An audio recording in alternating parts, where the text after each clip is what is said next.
Hello there, and welcome to the Sleepy Mind. Tonight we drift into the story of something that barely existed 15 years ago, yet has become one of the most discussed inventions of our time. A form of money that lives nowhere and everywhere at once. A system built not by governments or banks, but by mathematics and consensus. Bitcoin is not just currency or code. It is an experiment in trust, scarcity, and independence that continues to unfold across the globe. As we sink into this quiet exploration, you will discover that Bitcoin is much more than digital coins on a screen. It is a response to questions about power, control, and what money itself truly means. If you enjoy these quiet journeys, I invite you to like, subscribe, or share a thought below. It helps others find their way here, too. But for now, all you need to do is rest. Let your breathing slow and allow your mind to settle. Let's begin. The Quiet Revolution. There are moments in history when something shifts beneath the surface, invisible at first, felt only by those paying closest attention. The invention of the printing press. The first telegraph message sent across wires. The moment the internet connected two computers in distant rooms. Bitcoin arrived in much the same way. Quietly. Without fanfare. Released into the world during a time when trust in institutions had been shaken to its core. It was the autumn of 2008. The global financial system teetered on the edge of collapse. Banks that had been considered too large to fail were failing. Governments rushed to bail them out with money created from nothing, printed into existence to stabilize markets built on debt and speculation. People watched their savings evaporate, their homes foreclosed, their jobs disappear. The machinery of finance, once invisible and assumed reliable, had been revealed as fragile and corruptible. In the midst of this chaos, on the 31st of October, a document appeared on an obscure cryptography mailing list. It was 9 pages long. Its title was simple and direct: Bitcoin, a peer-to-peer electronic cash system. The author used a name no one had heard before. Satoshi Nakamoto. Whether this was one person or a group, a man or a woman, someone from Japan or the United States, no one knew. The mystery would endure. But the idea contained in those 9 pages would spread like a whisper through the cracks of the failing system. The paper proposed something radical yet elegant. A way to transfer value between people without needing a trusted third party. No bank to process the payment. No government to verify identities. No company to hold the ledger. Instead, the system would rely on mathematics, cryptography, and a network of computers working together. Every transaction would be recorded in a public ledger that no single person controlled. The ledger would be transparent yet pseudonymous, accessible to everyone yet resistant to censorship. It sounded impossible. For decades, computer scientists had tried to create digital money and failed. The problem was always the same. Digital files can be copied endlessly. If I send you a digital document, I still have a copy on my computer. How could digital money work if I could spend the same coin twice? This was called the double spending problem, and it had defeated every prior attempt at decentralized currency. Satoshi Nakamoto solved it. Not through trust, but through proof. Not through authority, but through consensus. The solution was called the blockchain, and it would become the foundation on which Bitcoin was built. On the 3rd of January, 2009, Satoshi mined the first block of the Bitcoin blockchain. This Genesis block, Block 0, contained within it a message. A headline from the Times newspaper of London, published that very day. Chancellor on brink of second bailout for banks. The full text embedded in the block read, The Times, the 3rd of January, 2009, Chancellor on brink of second bailout for banks. This served both as a timestamp, proving when the network began, and possibly as a statement about Bitcoin's purpose. The headline referred to the British government's consideration of further bank bailouts during the financial crisis, which many interpret as Satoshi's commentary on the failings of the traditional financial system. 9 days later, the first Bitcoin transaction between two people took place. On January 12, 2009, Satoshi sent 10 Bitcoins to a cryptographer named Hal Finney. Finney had downloaded the software on January 9, immediately after its release, becoming the second person to run a Bitcoin node. He tweeted 2 words, "Running Bitcoin." Those words marked the beginning of a network that would grow from 2 computers to hundreds of thousands scattered across the world. In those early days, Bitcoin was worth nothing in traditional currency. It was an experiment, a curiosity, a hobby for people interested in cryptography and decentralized systems. A few enthusiasts mined coins on ordinary computers, generating blocks with modest processing power. They sent coins to each other as tests, as gifts, as proof that the system worked. The value was not in dollars or euros, but in the idea itself. A working example of money created without government permission, transferred without banking infrastructure, secured without corporate control. Then, on the 22nd of May, 2010, something shifted. A programmer named Laszlo Hanieks had posted an offer on May 18 to pay 10,000 Bitcoins to anyone who would order him 2 pizzas. On May 22, another user known as Jerkos accepted. The pizzas, from Papa John's, were valued at approximately $41 at the time. The transaction became legendary. It was the first documented exchange of Bitcoin for physical goods, the moment when digital coins became tied, however tenuously, to real-world value. Today, those 10,000 Bitcoins would be worth hundreds of millions of dollars. But the transaction was never about the money. It was about possibility. Throughout 2010, Satoshi remained active, coding improvements, answering questions on forums, guiding the early community. Then, near the end of the year, the messages slowed. In December 2010, Satoshi's involvement began to fade. In April 2011, Satoshi sent a final email to a fellow developer, stating he had moved on to other things and asking the person not to keep talking about him as a mysterious shadowy figure. And then silence. Satoshi Nakamoto disappeared, leaving behind a creation that would outlive its creator's presence, a network that required no leader to continue operating. The mystery of Satoshi's identity persists.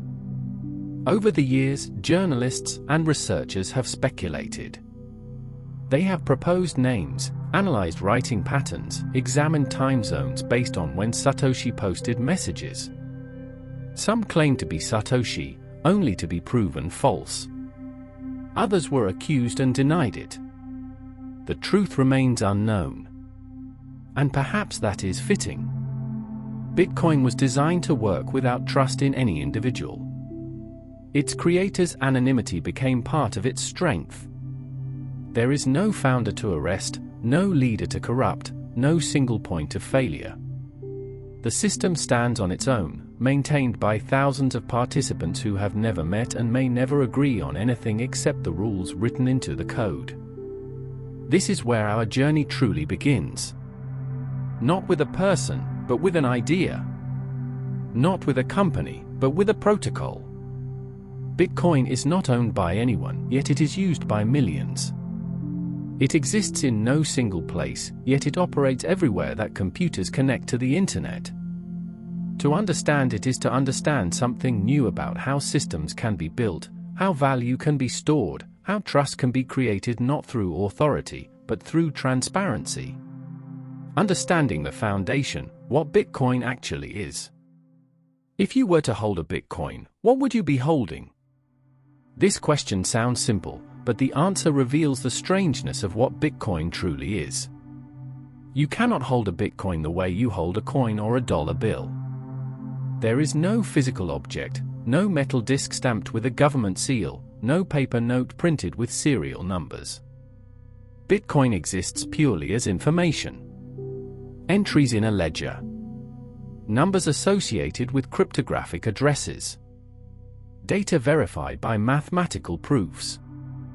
Yet to call Bitcoin mere data misses something essential. Money itself has always been a kind of shared fiction, a collective agreement that certain objects hold value because we agree they do. For most of human history, we chose objects that were scarce, durable, divisible, and portable. Shells, salt, precious metals. Eventually, governments issued paper money backed by reserves of gold. Then they removed the backing, and money became pure fiat, valuable only because the government declared it so and enforced its use through law. Bitcoin is different. It is not backed by gold or decreed by government. It is not controlled by any central authority. Its value comes from scarcity written into code, from utility as a system for transferring value, from adoption by people who choose to use it. Some call it digital gold. Others call it a payment network. Still others see it as a new form of property, programmable money, or a hedge against inflation. Bitcoin is all of these and none of these. It is what you need it to be, constrained only by what the network allows. At its simplest, Bitcoin is a ledger. Imagine a notebook where every transaction is recorded. Alice sends 5 Bitcoins to Bob. Bob sends 2 Bitcoins to Carol. Carol sends 1 Bitcoin back to Alice. Each entry is timestamped and signed cryptographically to prove authenticity. Once written, the entries cannot be erased or altered. The notebook is public. Anyone can read it. But no one can forge entries because doing so would require solving mathematical puzzles so difficult they would take more computing power than any individual or organization possesses. This is what the blockchain is. A chain of blocks, each containing a batch of transactions, linked together in chronological order. Every 10 minutes, on average, a new block is added to the chain.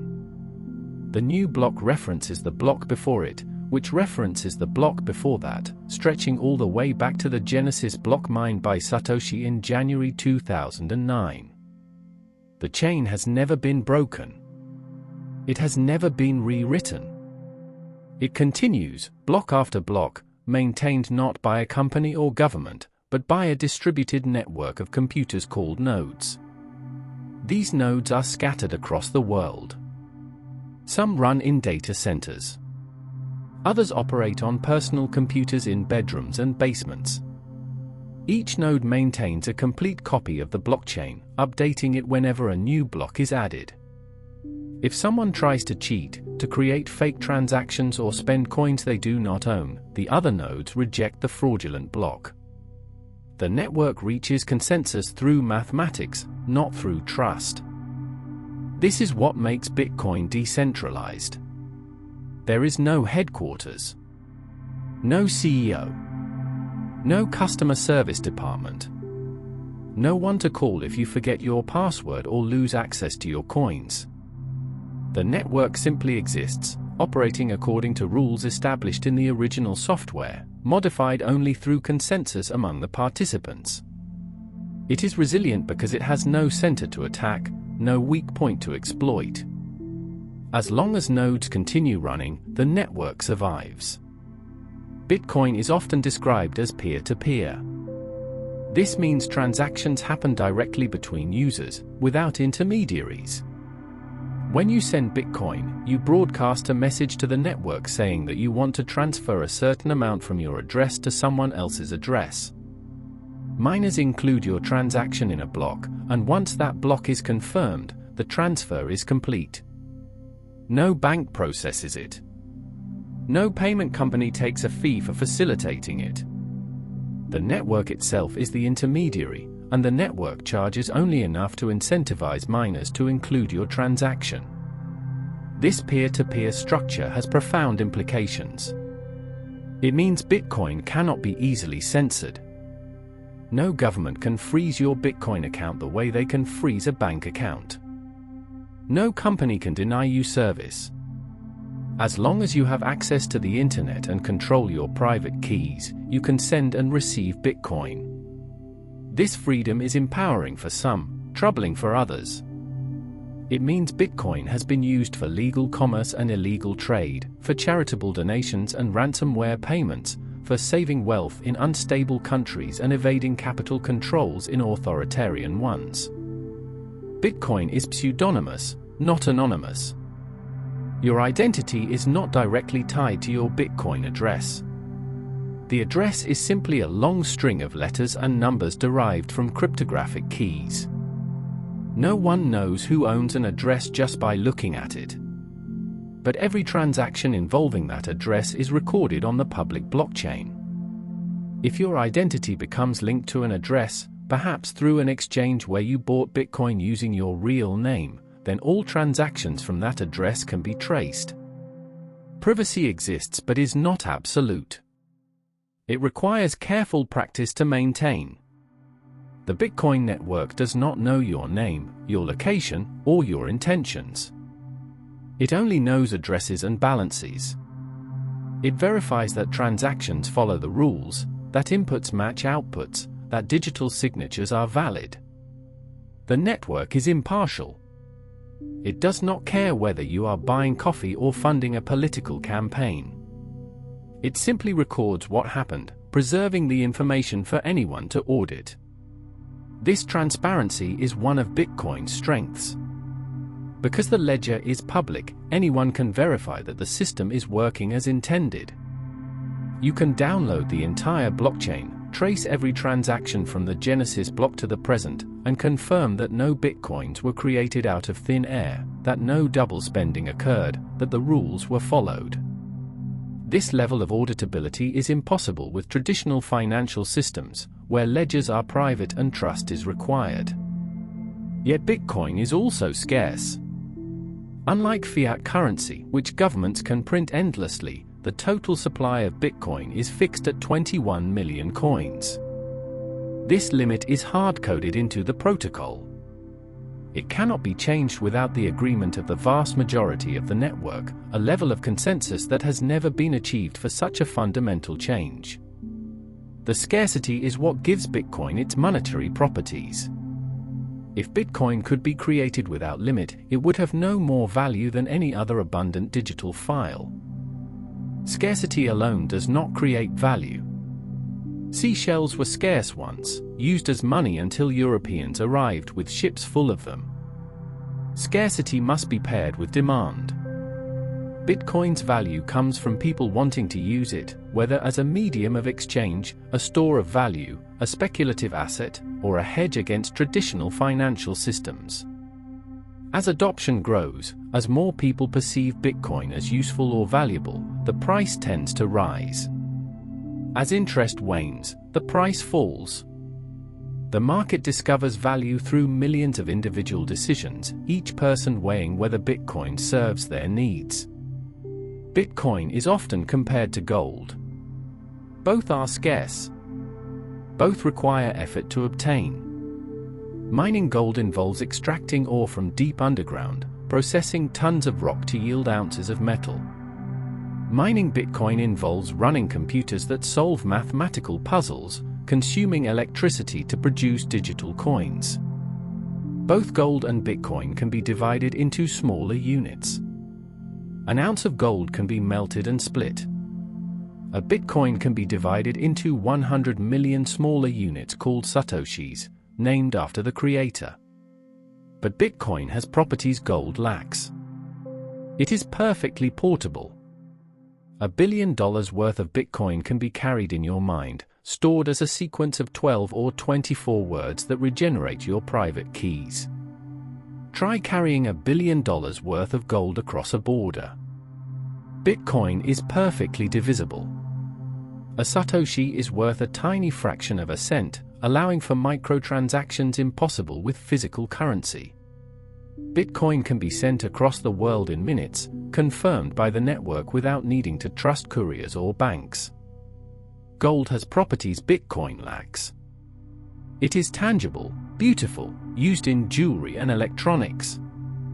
It has existed for thousands of years, embedded in human culture and history. Gold does not depend on the internet or electricity. It cannot be hacked or forgotten. The comparison between Bitcoin and gold is imperfect, but it helps people understand what Bitcoin might become. Digital gold. A store of value that exists outside the control of governments, preserved by cryptography instead of vaults. Bitcoin is programmable money. Because it is digital and operates through software, rules can be written into how it behaves. Transactions can be designed to require multiple signatures, useful for shared accounts or escrow services. Coins can be locked until a certain time, creating trustless savings mechanisms. Future innovations built on top of Bitcoin, like the Lightning Network, allow for instant, low-cost payments by opening channels between users, settling only the final balance on the main blockchain. The flexibility of Bitcoin as a platform means it continues to evolve. Developers around the world propose improvements, write code, test new features. Some changes are adopted through a process of consensus. Others remain experiments. The network is conservative by design, changing slowly to preserve security and stability. This conservatism frustrates those who want rapid innovation, but it reassures those who value reliability over novelty. Bitcoin is permissionless. You do not need to ask anyone for access. There is no application to fill out, no credit check, no requirement to prove your identity. Anyone with internet access can download a wallet, generate an address, and begin receiving Bitcoin.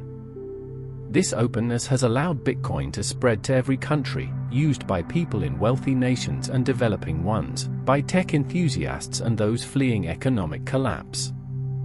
Yet Bitcoin is also merciless. Lose your private keys, and your coins are gone forever. Send Bitcoin to the wrong address, and there is no way to reverse the transaction. Make a mistake, and no customer service representative can help you. This unforgiving nature is a feature and a flaw. It places responsibility entirely on the individual. There is no safety net. This appeals to those who value self-sovereignty, who want complete control over their wealth. It frightens those accustomed to systems with safeguards and recourse. Understanding what Bitcoin is requires accepting paradoxes. It is transparent yet pseudonymous. It is immutable yet evolving. It is global yet local, accessible from anywhere, stored nowhere in particular. It is valuable because people agree it is, yet that agreement is not mandated by law or backed by physical assets. Bitcoin is an experiment still underway, a system that has survived longer than most skeptics predicted, yet remains uncertain in its ultimate role. The blockchain, a ledger in the sky. If Bitcoin is the forest, the blockchain is the soil from which it grows. To understand Bitcoin is to understand the blockchain, the technology that makes Bitcoin possible. The word has become ubiquitous, used to describe everything from supply chain tracking to medical records. But at its heart, the blockchain is simpler than the hype suggests. It is a ledger, a record of events, a database maintained not by one custodian, but by many, each holding an identical copy, each verifying that the others tell the truth. Imagine a classroom where students are learning to work together without trusting each other completely. The teacher announces a challenge. They will maintain a shared notebook recording every time one student gives a token to another. But no single student can hold the notebook, because that would give them power to cheat, to erase entries or write false ones. So the teacher makes a rule. Everyone gets a copy of the notebook. Whenever a student wants to record a transfer, they announce it to the class. Everyone writes it down. If someone tries to write something false, the others compare their copies and reject the lie. This is the blockchain in miniature. The notebook is the ledger. The students are the nodes in the network. The announcements are transactions. The copies held by each student are what make the system distributed. No one controls the truth because the truth is whatever the majority agrees upon. Cheating requires overpowering the majority, which becomes harder as the class grows. The blockchain got its name because transactions are not recorded one by one. They are bundled into blocks. Imagine that every 10 minutes, the teacher says time is up, and all the transactions announced during that period are gathered together, written on a new page, and added to the notebook. Each page references the page before it, creating a chain.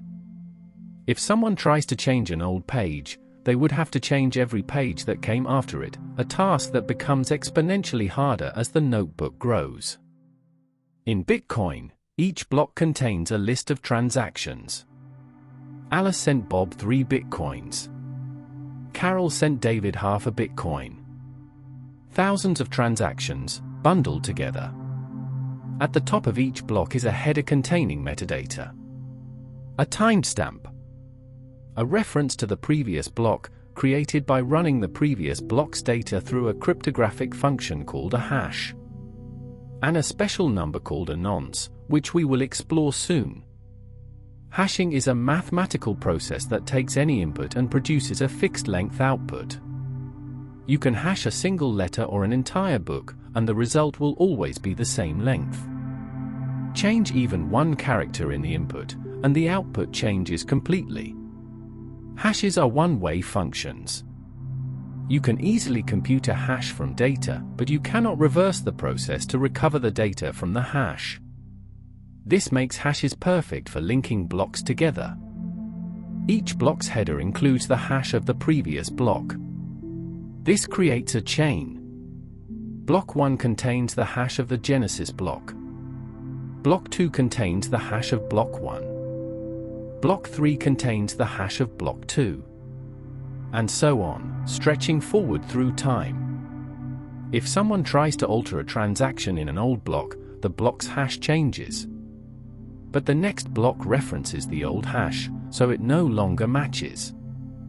To make the altered block fit, you would have to recalculate the hash and change the next block's header, which changes that block's hash, forcing you to change the next one, and the next, all the way to the most recent block. The deeper a block is in the chain, the more work it would take to alter it. This is why Bitcoin's history is immutable. Not because it is physically impossible to change, but because the cost of doing so far exceeds any benefit. To rewrite history, you would need to control more computing power than the rest of the network combined. And even if you succeeded, the network would likely reject your version, splitting into 2 chains, one following the original history and one following yours. The original chain, supported by honest nodes, would continue. But how does the network decide which block to add next? If nodes are scattered across the world, some announcing blocks at nearly the same time, how do they agree on which one is valid? This is where mining comes in. And here we must pause to explain what mining actually means, because the word evokes images of pickaxes and tunnels, physical labor extracting ore from the earth. Bitcoin mining is nothing like that. It is a computational lottery. Miners are nodes that compete to add the next block to the chain. They gather unconfirmed transactions from the network, bundle them into a block, and then try to solve a puzzle. The puzzle is this. Find a nonce, a number, that when included in the block's header and hashed, produces a result below a certain target. The target is a very small number. Most hashes will be too large. So miners try random nonces, billions, and trillions of attempts, hashing over and over until they find one that works. This trial and error process is what secures the blockchain. It is called proof of work because miners must prove they did the computational work before their block is accepted.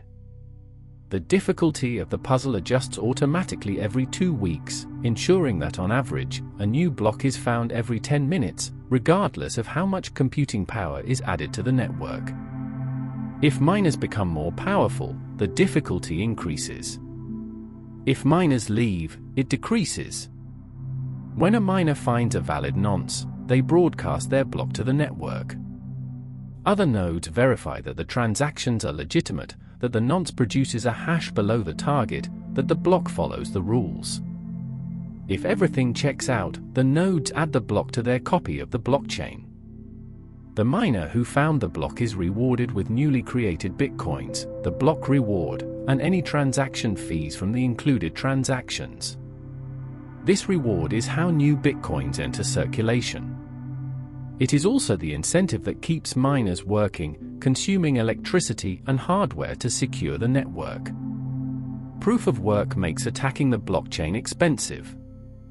To alter a block deep in the chain, an attacker would need to redo the work for that block and every block after it, faster than the rest of the network is adding new blocks. This requires controlling more than half the network's total computing power, a so-called 51% attack. With Bitcoin's massive network, such an attack would cost billions of dollars in hardware and electricity, with no guarantee of success, since the network could respond by rejecting the attacker's chain. The incentive structure makes honesty more profitable than fraud. Each block added to the chain increases confidence that earlier blocks will never be changed. When your transaction is included in a block, it has one confirmation. When the next block is added, it has 2 confirmations. 6 confirmations is generally considered secure for large transactions, meaning 6 blocks have been added after yours. At that point, the cost of reversing the transaction exceeds any reasonable benefit. The blockchain records every transaction since the Genesis block. As of today, the blockchain is hundreds of gigabytes in size, growing continuously. Full nodes download and verify the entire chain, ensuring their copy matches everyone else's. This redundancy is what makes the network resilient. If one node goes offline, thousands of others continue. If a government bans Bitcoin in one country, nodes in other countries maintain the ledger. There is no single server to shut down, no central office to raid. Some worry that the blockchain will grow too large, becoming impossible for individuals to store. But hard drives grow larger and cheaper every year. And not every participant needs to run a full node. Lightweight wallets can verify transactions by checking with full nodes, relying on the network's redundancy for security. The system scales through layering, with different levels of participation suited to different needs. The transparency of the blockchain is both a strength and a limitation. Every transaction is visible, creating an audit trail that governments and companies have begun exploring for tracking illicit activity.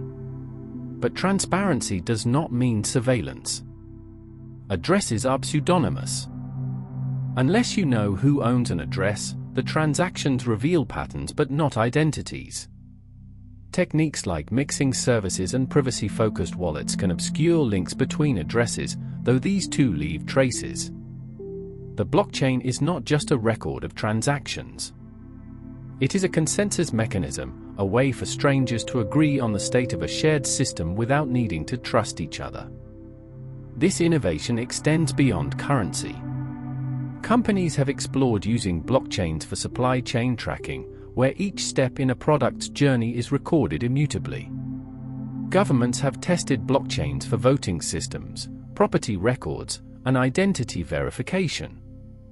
The technology is general purpose, applicable wherever transparency and tamper resistance are valued. But Bitcoin's blockchain is specific. It was designed for one purpose, to maintain a ledger of who owns how many Bitcoins. Other cryptocurrencies have created their own blockchains with different rules, faster block times, different consensus mechanisms. Ethereum, for example, added programmability, allowing developers to write contracts that execute automatically when conditions are met.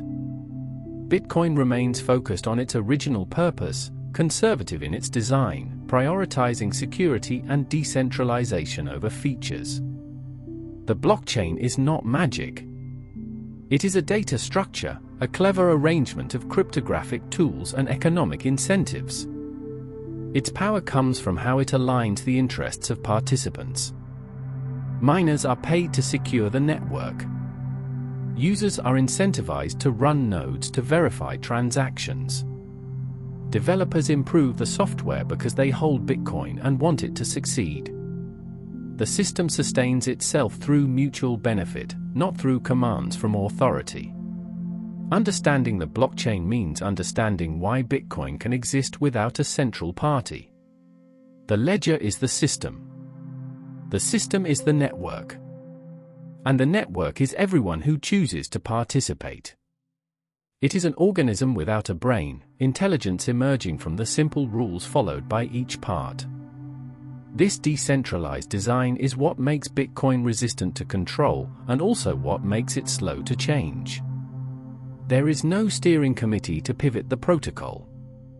Changes require consensus, achieved gradually, carefully, often contentiously. The blockchain is a ledger in the sky, floating above geography, maintained by participants scattered across every continent. It records history as it happens, sealing each moment in cryptographic amber. Years from now, anyone will be able to trace the flow of value through the network, watching how Bitcoin moved from miner to merchant, from saver to spender, from one era to the next. The blockchain is a memory that cannot forget, a record that cannot be edited, a foundation on which an entirely new kind of system was built. The language of keys, public and private. To use Bitcoin, you must speak its language. Not the language of code or commands, but the language of keys. Cryptographic keys are how Bitcoin knows who owns what. They are how you prove to the network that you have the right to spend coins, how you receive payments, how you secure your wealth. Understanding keys is essential, and yet the concept can seem abstract. So let us approach it slowly, carefully, until it feels less like mathematics and more like a natural way of thinking about ownership in a digital world. Imagine a vault in a bank, one that holds not gold bars but information about your Bitcoin balance. The vault has two kinds of keys. A public key, which anyone can use to deposit money into your vault. And a private key, which only you possess, needed to withdraw money. The public key is like your vault's address. You can tell it to anyone without risk. The private key is your secret. If someone else learns it, they can empty your vault, and there is no way to stop them or reverse the theft. This is the foundation of public key cryptography, the mathematical system on which Bitcoin depends. Each user generates a pair of keys, linked by complex mathematical relationships.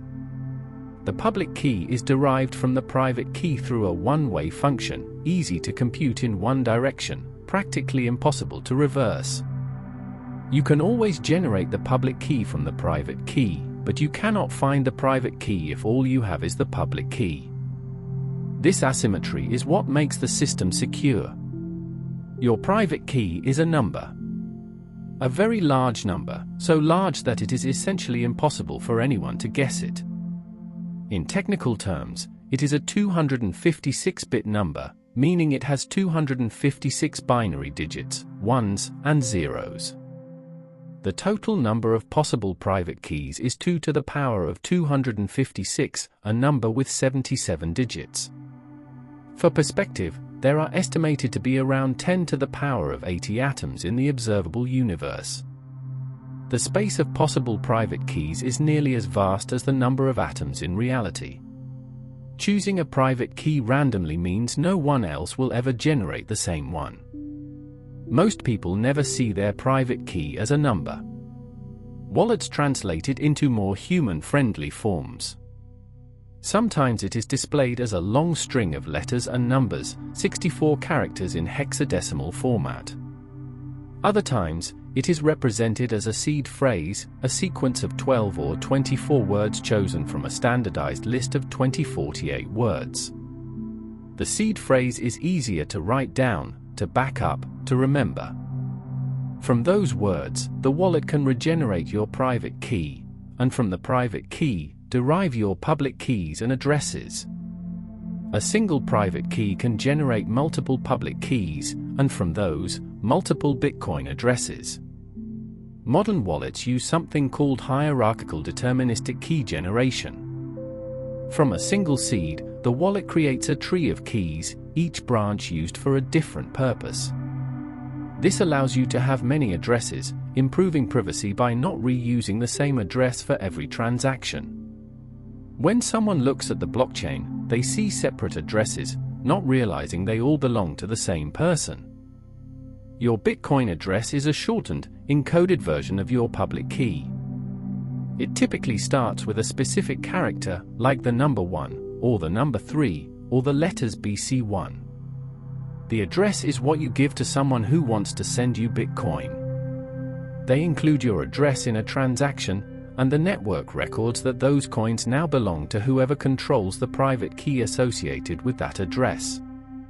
When you spend Bitcoin, you create a transaction that says you want to transfer coins from your address to someone else's address. To prove you have the right to spend those coins, you sign the transaction using your private key. The signature is a piece of cryptographic data generated from the transaction details and your private key. Anyone can verify the signature using your public key, confirming that whoever created the signature must have known the private key, without revealing the private key itself.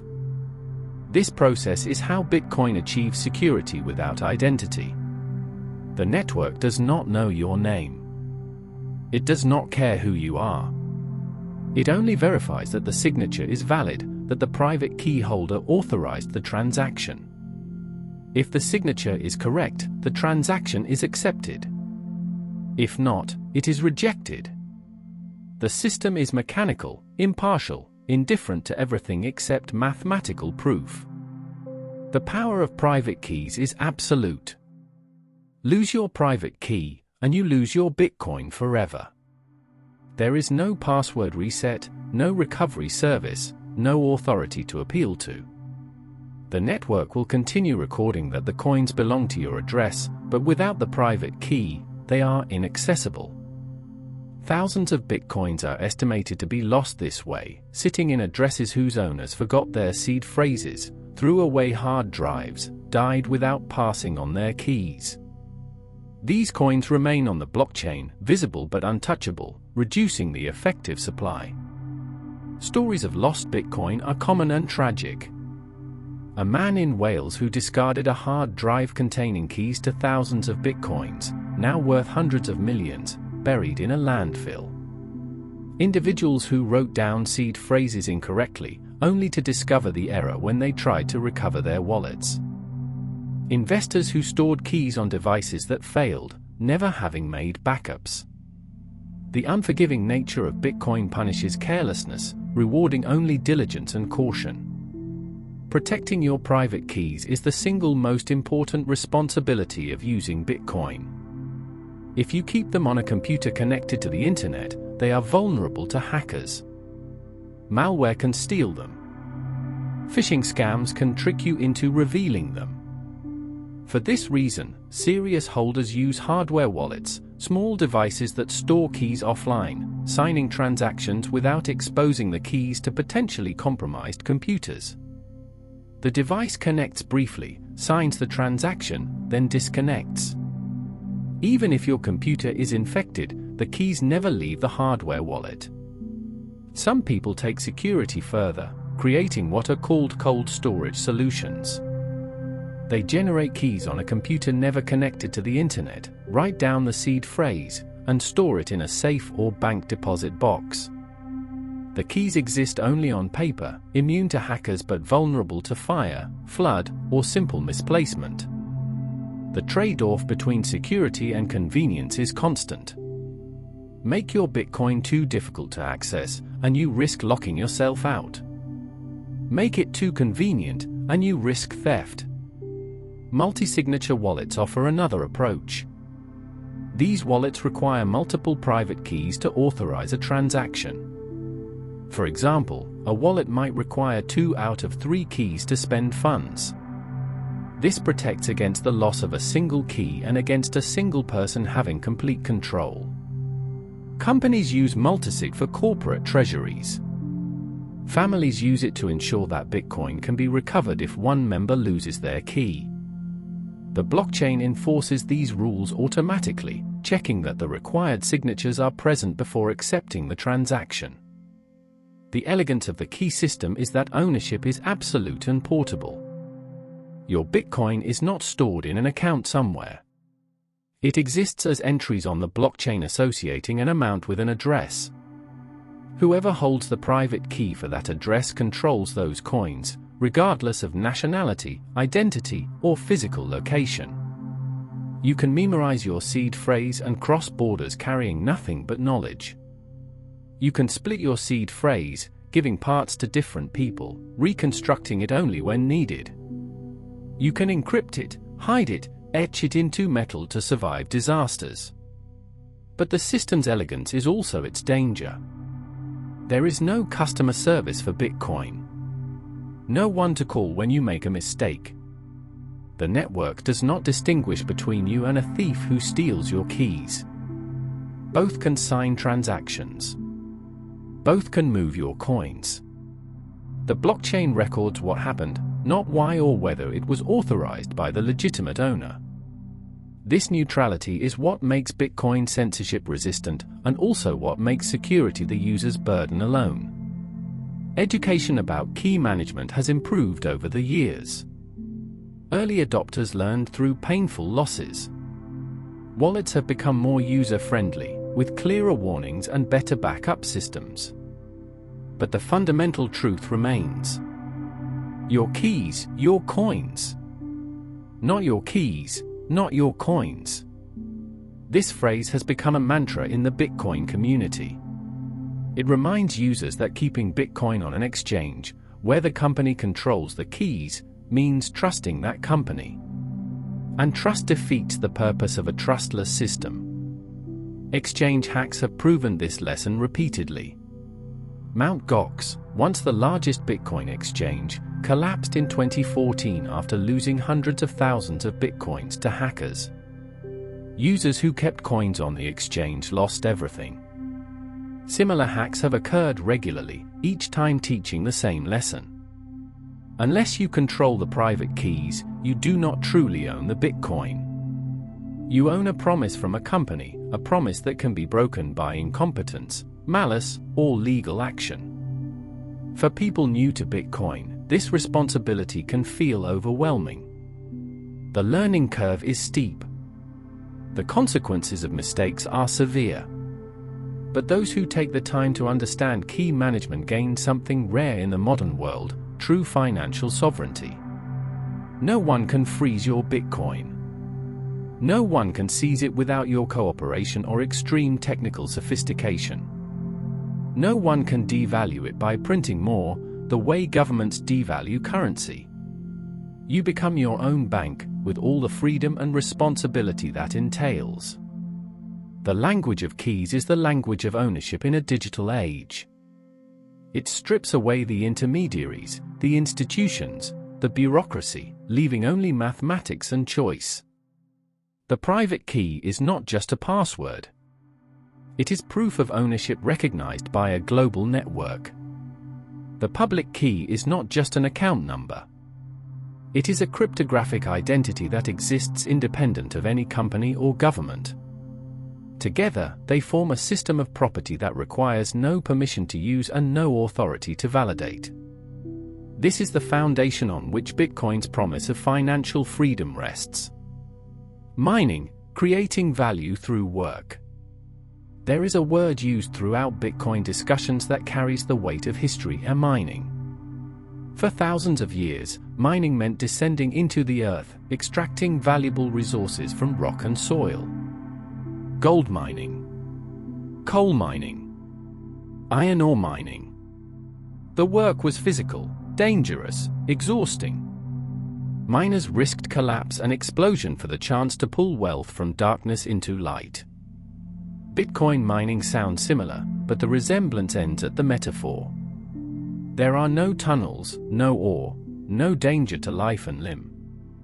Yet the comparison is apartment. Bitcoin miners extract value, not from the earth, but from mathematics. They expend energy and resources to secure the network and are rewarded with newly created coins. Mining serves two essential functions in the Bitcoin network. First, it confirms transactions, bundling them into blocks and adding those blocks to the blockchain. Second, it creates new Bitcoins, distributing them gradually according to rules written into the protocol. Without miners, Bitcoin would not function. Transactions would sit unconfirmed. The blockchain would stop growing. The security that comes from computational work would vanish. Miners are the backbone of the system, motivated not by altruism but by profit, yet serving the network through that self-interest. The process begins with unconfirmed transactions. When someone sends Bitcoin, they broadcast the transaction to the network. The transaction sits in a waiting area called the mempool, visible to all nodes but not yet included in a block. Miners select transactions from the mempool, prioritizing those with higher fees, since fees go to the miner who includes the transaction. The miner constructs a block, arranging the transactions and adding a header that includes the hash of the previous block, a timestamp, and a special number called a nonce. The nonce is where the mining work happens. The miner must find a nonce that, when included in the block header and hashed, produces a result below a specific target. The target is a number set by the network, adjusting every 2016 blocks to maintain an average block time of 10 minutes. If blocks are being found too quickly, the target decreases, making the puzzle harder.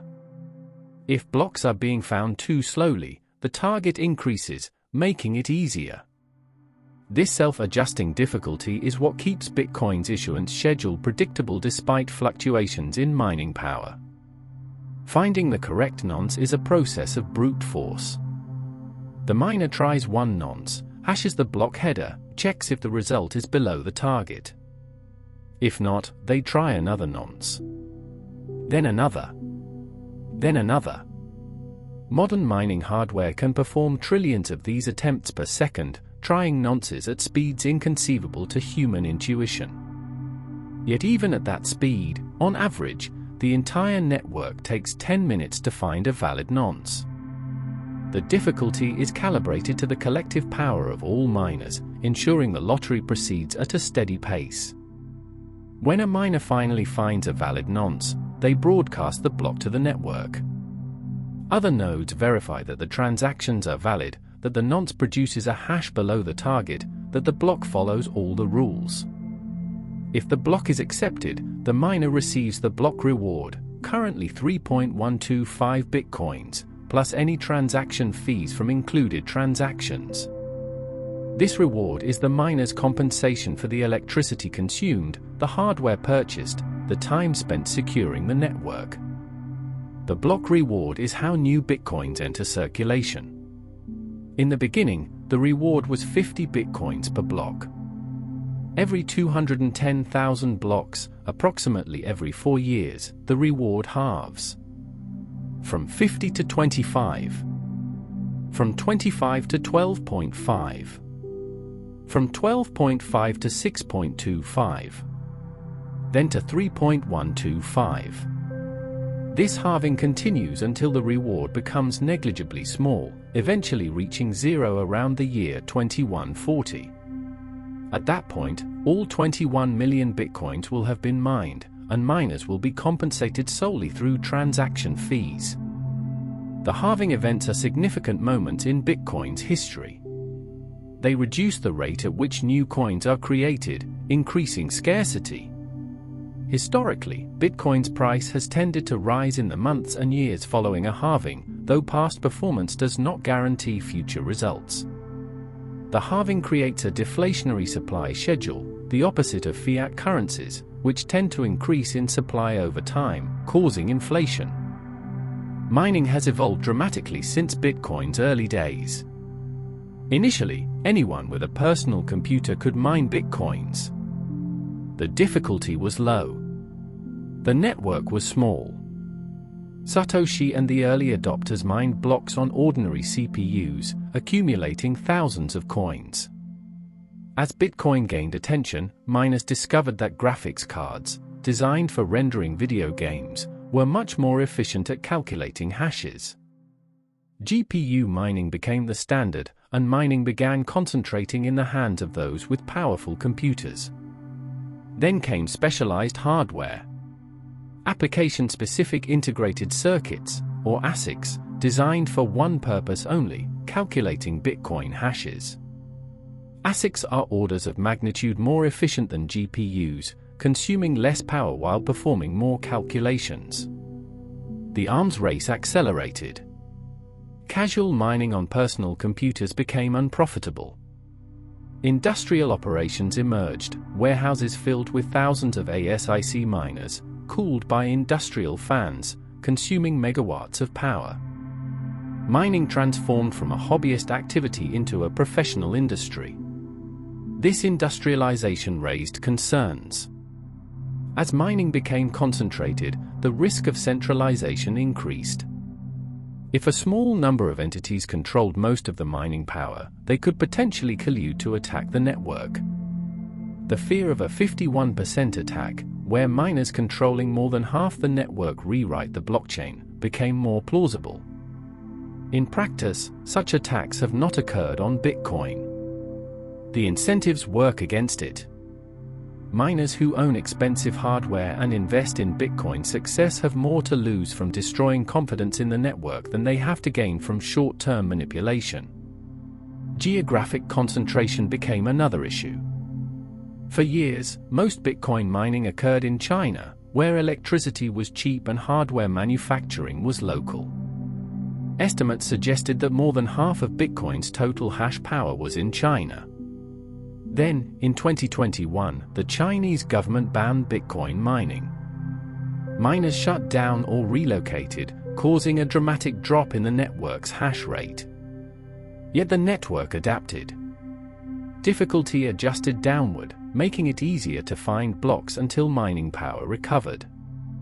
Miners moved to other countries, Kazakhstan, the United States, Russia, spreading the network's geographic distribution.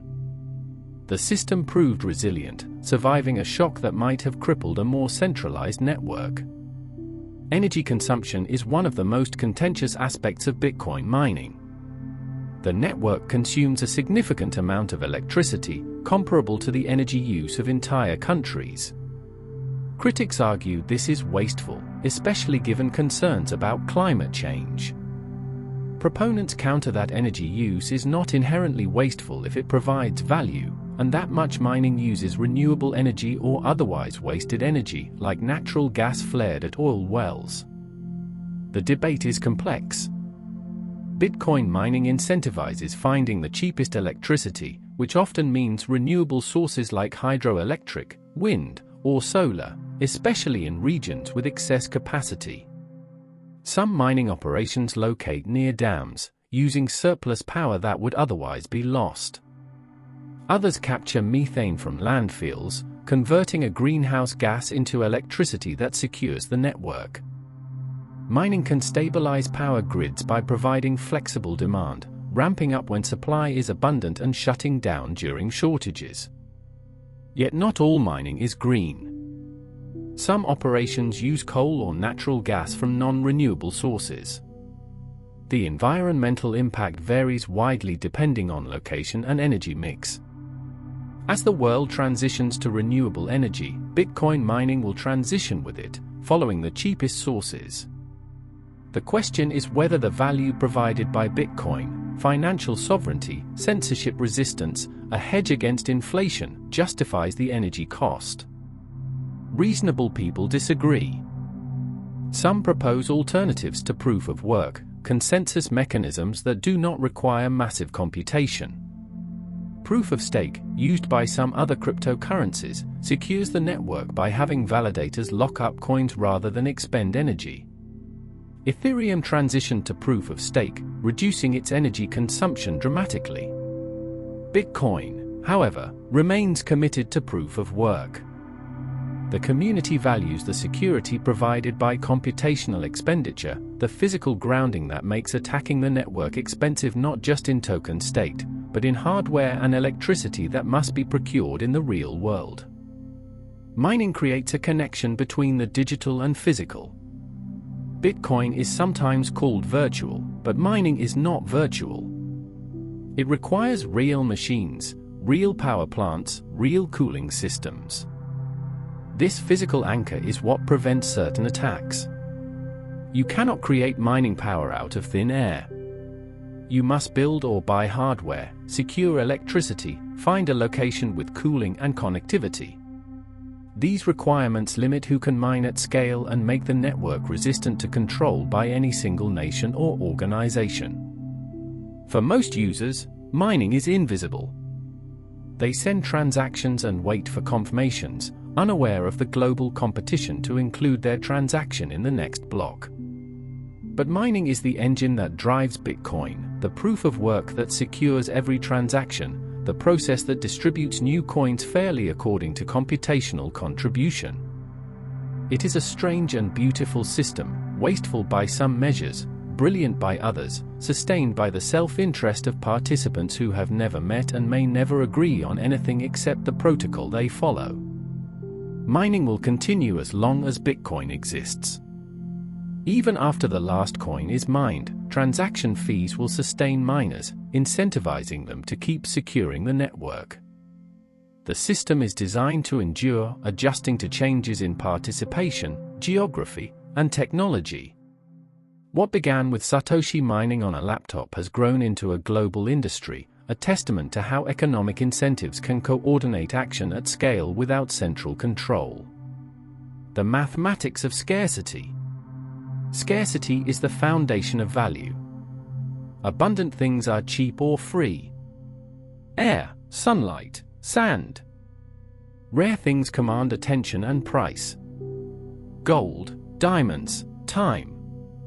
Bitcoin's value proposition rests on a single, immutable fact: there will only ever be 21 million Bitcoins. This limit is not a policy that can be changed by decree. It is written into the code, enforced by the network, defended by consensus. To change this limit would require convincing the majority of participants to adopt new software, a feat considered nearly impossible given the diverse incentives and philosophies within the Bitcoin community. The number 21 million was chosen by Satoshi Nakamoto, though the reasoning was never fully explained. It is an arbitrary number in one sense, but it had to be something. What matters is not the specific number but the fact that it is fixed. The supply schedule is predictable. Every 4 years, the rate of new issuance halves. This creates a disinflationary curve, where the percentage increase in supply decreases over time, eventually approaching zero. In the beginning, 50 bitcoins were created every 10 minutes. That is 7,200 bitcoins per day. In 4 years, from 2009 to 2012, 10.5 million bitcoins were created, half of the total supply. In the next 4 years, another 5.25 million. Then 2.625 million. Then 1.3125 million. Each halving slows the creation of new coins, extending the distribution over more than a century. This schedule mimics the extraction of a finite resource like gold, where the easy deposits are found first and subsequent mining requires increasing effort for diminishing returns. Bitcoin front-loads distribution, rewarding early adopters who took the risk of participating when the network was fragile and unproven. Critics call this unfair, a pyramid scheme where early entrants profit at the expense of latecomers. Supporters argue it is no different from any innovation, where pioneers take greater risks and reap greater rewards. The fixed supply makes Bitcoin deflationary in the long term. As the supply growth slows and eventually stops, and assuming demand remains steady or increases, the value of each Bitcoin should rise. This is the opposite of fiat currencies, where central banks can print money to meet economic needs or political pressures. Inflation erodes the value of savings, punishing those who hold cash and rewarding those who hold assets like real estate or stocks. Bitcoin offers an alternative, a currency that cannot be inflated away, a store of value resistant to the temptation of governments to devalue their money. But deflation has its critics. Economists trained in traditional monetary theory argue that deflationary currencies encourage hoarding. If your money will be worth more tomorrow, why spend it today? This reduces economic activity, slowing growth and creating downward spirals. The Great Depression was marked by deflation, as falling prices led to reduced spending, which led to further price declines. Proponents of Bitcoin counter that the comparison is flawed. Bitcoin's deflation is predictable and gradual, not the result of collapsing demand. People still spend even if their currency appreciates, because they have needs and desires that outweigh the marginal gain from waiting. In practice, Bitcoin's scarcity has made it function more as a store of value than a medium of exchange. People hold Bitcoin expecting its value to increase. They are reluctant to spend it on everyday purchases, preferring to use fiat currency that loses value over time. This behavior has led to comparisons with gold, which is rarely used for transactions but widely held as a hedge against uncertainty. Some argue this is Bitcoin's ultimate destiny, not replacing dollars or euros but coexisting with them as a reserve asset, a foundation for a layered financial system. The scarcity is enforced by the network through consensus. Each node verifies that new blocks do not create more Bitcoins than allowed. If a miner tries to award themselves extra coins, other nodes reject the block. The protocol is rigid. There is no central authority that can change the rules. Even if developers wanted to increase the supply, they would need to convince users and miners to adopt the change. And why would users agree to dilute their holdings? The economic incentive to maintain scarcity is strong. Contrast this with fiat currency. Governments print money to finance deficits, stimulate economies, bail out banks. The supply expands based on political decisions, often without public consent. Holders of the currency bear the cost through inflation, a hidden tax that transfers wealth from savers to borrowers and from citizens to governments. Bitcoin offers an exit from this system, a currency where the rules are transparent and unchangeable. Yet scarcity alone does not guarantee value. There are many scarce things that have little worth. What makes Bitcoin valuable is the combination of scarcity with utility and demand. Bitcoin is useful as a censorship-resistant payment method, a way to transfer value across borders without intermediaries. It is useful as a hedge against inflation in countries with unstable currencies. It is useful as a speculative asset for those who believe adoption will increase. These uses create demand, and demand paired with fixed supply creates value. The halving events mark milestones in Bitcoin's life.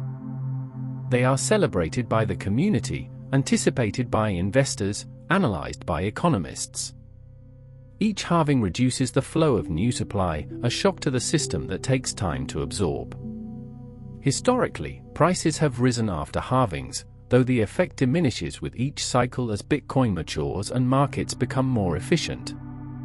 The most recent halving occurred in April 2024, reducing the block reward to 3.125 Bitcoins. The next will come in 2028, dropping it to 1.5625. The numbers shrink, but the scarcity intensifies. Some wonder what happens when the block reward reaches zero. Will miners continue securing the network? The answer depends on transaction fees. If Bitcoin is widely used, the volume of transactions will generate enough fees to sustain mining. If usage stagnates, fees may not be sufficient, potentially weakening security. This is a problem decades away, but it looms in the background, a test that Bitcoin must eventually pass. Comparing Bitcoin to gold highlights the power of digital scarcity. Gold is scarce because extracting it requires effort. But the supply of gold increases every year as mining continues. Asteroids contain vast amounts of precious metals. If space mining becomes feasible, gold scarcity could vanish. Bitcoin scarcity is absolute, enforced by mathematics rather than geology. No asteroid contains bitcoins. No new discovery will flood the market. The 21 million limit is a constant, a fact that will remain true as long as the network operates. This mathematical scarcity is what makes Bitcoin's claim to be digital gold compelling. It is not perfect. Gold has a long history, cultural significance, physical beauty. Bitcoin is young, abstract, dependent on technology. But in terms of verifiable scarcity, Bitcoin surpasses gold.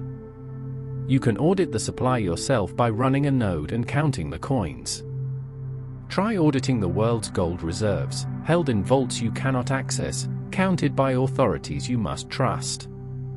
Scarcity gives Bitcoin its monetary properties, but it also creates social implications. If Bitcoin becomes a dominant form of money, wealth inequality could calcify. Those who accumulated Bitcoins early, when they were cheap, will hold disproportionate wealth. This is true of any asset that appreciates, but Bitcoin's finite supply means there is no dilution over time. The distribution is set. Wealth will flow through transactions, inheritance, and loss, but the total remains fixed. Some see this as a feature. A world on a Bitcoin standard would discourage reckless government spending, force fiscal discipline, reward saving over consumption. Others see it as a flaw. A deflationary currency could empower creditors over debtors, consolidate wealth among early adopters, slow economic growth. The debate echoes historical arguments about the gold standard, abandoned by most nations in the 20th century because of its rigidity. Bitcoin scarcity is its defining characteristic, the principle from which everything else flows. It is what distinguishes Bitcoin from traditional money, from previous attempts at digital currency, from the endless forks and altcoins that followed. Other cryptocurrencies have different supply schedules, some inflationary, some with no cap at all. Bitcoin remains committed to 21 million, a number that has become sacred to its community, a line that must not be crossed. In a world of abundance, where information and data multiply endlessly, Bitcoin offers something rare, a digital object that is provably finite. This is the mathematics of scarcity, encoded in software, secured by consensus, unchanging as the network grows. How Bitcoin moves through the world. Understanding how Bitcoin moves requires letting go of familiar analogies. When you hand someone cash, a physical object changes hands. When you wire money through a bank, the bank debits your account and credits theirs, updating numbers in databases you cannot see. Bitcoin does neither of these things. There are no physical objects. There are no accounts held by intermediaries. Instead, Bitcoin transactions are messages broadcast to a network, recorded on a public ledger, verified by thousands of independent nodes. The movement of Bitcoin is the movement of information, cryptographic proof that ownership has transferred from one address to another. Let us walk through a transaction from beginning to end, slowly, watching what happens at each step. Imagine you want to send 1 Bitcoin to a friend. You open your wallet, a software application that manages your private keys and interacts with the Bitcoin network. You enter your friend's Bitcoin address, a string of letters and numbers that represents their public key. You specify the amount, 1 Bitcoin, and optionally add a transaction fee to incentivize miners to include your transaction quickly. When you press send, your wallet constructs a transaction. The transaction includes inputs, which reference previous transactions where you receive Bitcoin, proving that you have coins to spend. It includes outputs, which specify where the Bitcoin is going, your friend's address and possibly a change address for any leftover amount. The wallet signs the transaction using your private key, creating a digital signature that proves you authorized the transfer. Your wallet broadcasts the signed transaction to the Bitcoin network. It sends the transaction to nodes it is connected to, and those nodes relay it to other nodes, spreading through the network like ripples on a pond. Within seconds, the transaction reaches thousands of nodes around the world. Each node verifies that the signature is valid, that the inputs reference real, unspent coins, that the amounts add up correctly. If everything checks out, the node adds the transaction to its mempool, the waiting area for unconfirmed transactions. Now the transaction sits in the mempool, visible to miners. Miners select transactions from the mempool to include in the next block. They prioritize transactions with higher fees, since fees go to the miner. If you paid a high fee, your transaction will likely be included in the next block, confirmed in about 10 minutes. If you paid a low fee, you might wait hours or even days, especially during periods when the network is busy. A miner includes your transaction in a block, along with hundreds or thousands of others. The miner solves the proof of work puzzle, finds a valid nonce, and broadcasts the block to the network. Nodes receive the block, verify it, and add it to their copy of the blockchain. At this moment, your transaction receives its first confirmation. The Bitcoin has moved from your address to your friend's address, recorded permanently on the blockchain. But one confirmation is not considered fully secure. There is a small chance that another miner found a competing block at nearly the same time. The network might briefly split, with some nodes following one block and others following another.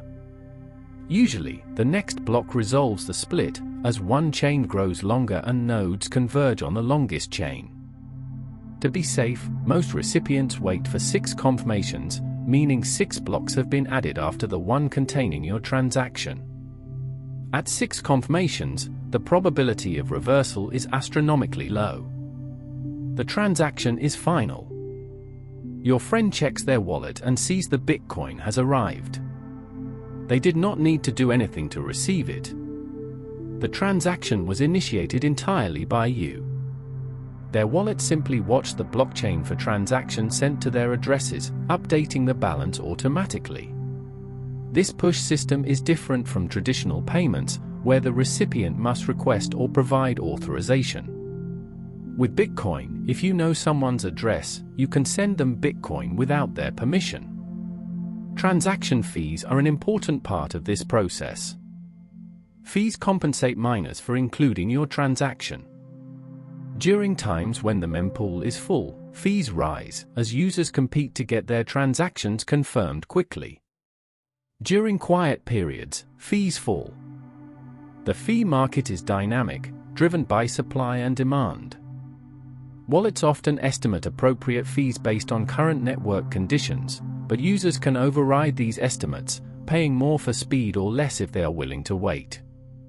Fees are calculated based on transaction size, measured in bytes, not the amount of Bitcoin sent.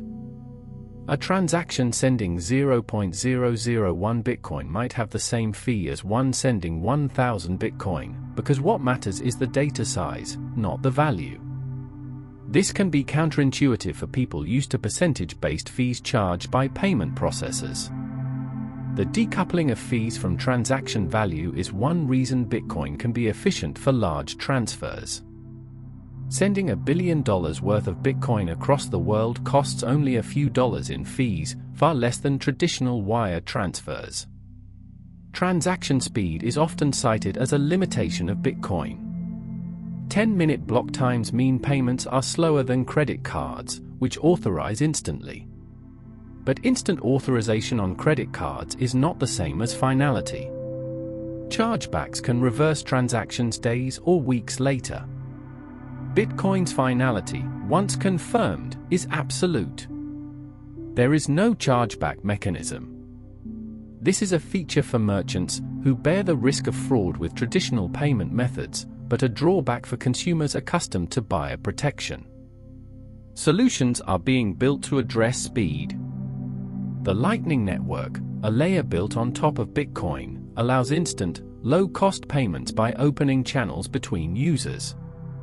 Transactions occur off-chain, settled only when the channel closes. Lightning enables micropayments, making it feasible to pay tiny amounts for content or services without being eaten alive by fees. Adoption of Lightning has grown, particularly in countries where Bitcoin is used for everyday transactions. The mempool, the holding area for unconfirmed transactions, is a glimpse into the network's current state. When the mempool is empty, blocks are not full, and fees are low. When the mempool is congested, blocks fill quickly, and fees spike. Users can monitor mempool size to decide when to send transactions. Some wallets allow replacing a pending transaction with a higher fee version, bumping it up in the queue. Transaction malleability was once a concern, where slight changes to transaction data could alter the transaction ID without invalidating the signature. This made building certain features difficult. A protocol upgrade called Segregated Witness, or SegWit, fixed this issue by separating signature data from transaction data, also increasing the effective block size by allowing more transactions per block. SegWit adoption took years, illustrating how changes to Bitcoin require gradual consensus. Privacy in transactions is a complex topic. The blockchain is public, so anyone can see that a transaction occurred. But addresses are pseudonymous, not linked to identities unless the user reveals the connection. Sophisticated analysis can sometimes trace transactions through chains of addresses, identifying patterns and clustering addresses belonging to the same entity. Services exist to improve privacy, mixing coins from multiple users to obscure the trail, though these services are controversial and sometimes targeted by law enforcement. Bitcoin's UTXO model, unspent transaction output, is how the network tracks balances. Unlike bank accounts with running balances, Bitcoin tracks discrete chunks of coins. When you receive Bitcoin, you receive a UTXO. When you spend, you consume existing UTXOs and create new ones. This model is efficient for verification but requires wallets to manage multiple UTXOs, combining them as needed. Transaction finality is one of Bitcoin's greatest strengths. Once confirmed, a transaction cannot be reversed. This makes Bitcoin attractive for irreversible transactions like international remittances, where the sender cannot claw back the payment. It also makes Bitcoin unforgiving. Send to the wrong address, and the Bitcoin is gone. There is no customer service to call, no mechanism to retrieve it. The recipient's cooperation is the only recourse, and if the address is controlled by no one, the coins are lost forever. The global nature of Bitcoin transactions is profound. You can send Bitcoin to someone on the other side of the world as easily as someone next door. There are no borders in the Bitcoin network, no foreign exchange markets, no restrictions based on nationality. This frictionless global movement is what makes Bitcoin revolutionary for remittances, for international commerce, for anyone who needs to move value across jurisdictions. Transactions are the lifeblood of Bitcoin. Every block added to the blockchain is a bundle of transactions, each representing a transfer of value, a choice made by an individual to move their coins. Over the years, billions of transactions have been processed, each verified by the network, each permanently recorded. The blockchain is a history of these movements, a map of how value has flowed through the system since the beginning. Understanding transactions is understanding Bitcoin in action. The theory, the cryptography, the philosophy, all crystallize in the moment someone presses send and watches their transaction propagate through the network, confirmed by strangers, secured by proof of work, recorded forever. This is how Bitcoin moves through the world, one transaction at a time, building a parallel financial system that operates without permission or borders. Bitcoin's many faces, use cases and applications. Bitcoin means different things to different people. For some, it is a speculative investment, a way to multiply wealth during bull markets. For others, it is a hedge against inflation, digital gold in an uncertain world. For some, it is a lifeline, a way to receive remittances without paying exorbitant fees or escaping currency controls imposed by authoritarian governments. For others, it is a philosophical statement, a rejection of central banking and a return to sound money.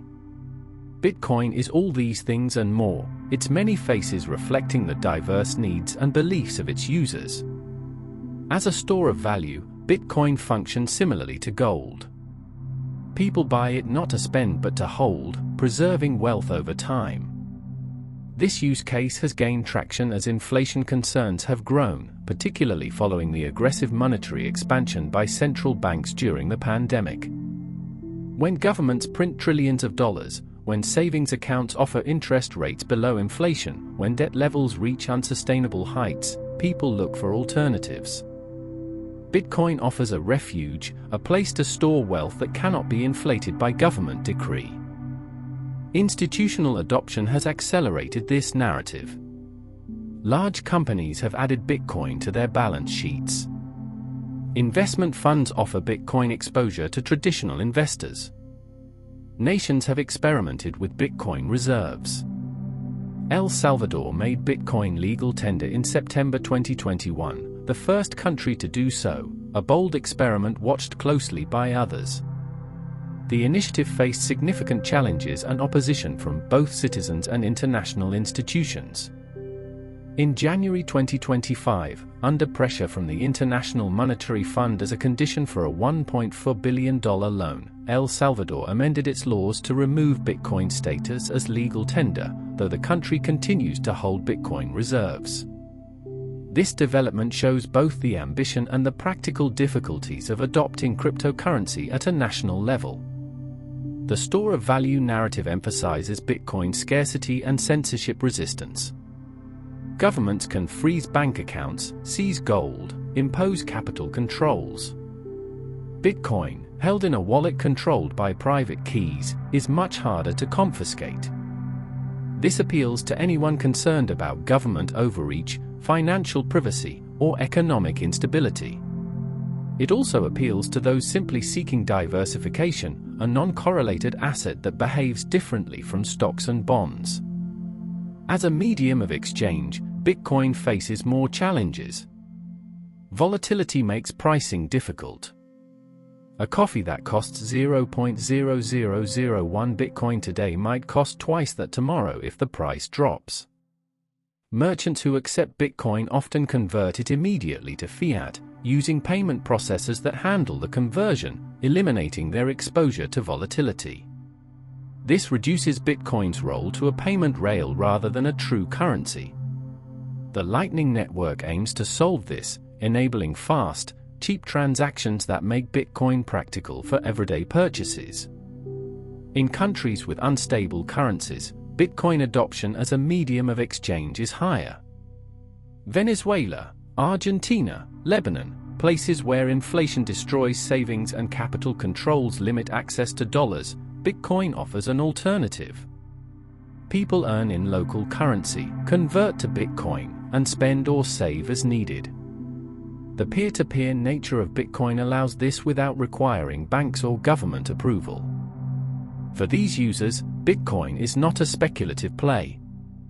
It is a necessity, a way to preserve value in the face of economic collapse. Cross-border remittances are another significant use case. Millions of people work abroad and send money home to support families. Traditional remittance services charge high fees, often 5 to 10%, and transfers can take days. Bitcoin enables near-instant transfers with fees a fraction of traditional methods. The recipient needs only a wallet, accessible via smartphone. This democratizes financial access, particularly in regions with limited banking infrastructure. However, converting Bitcoin to local currency remains a challenge.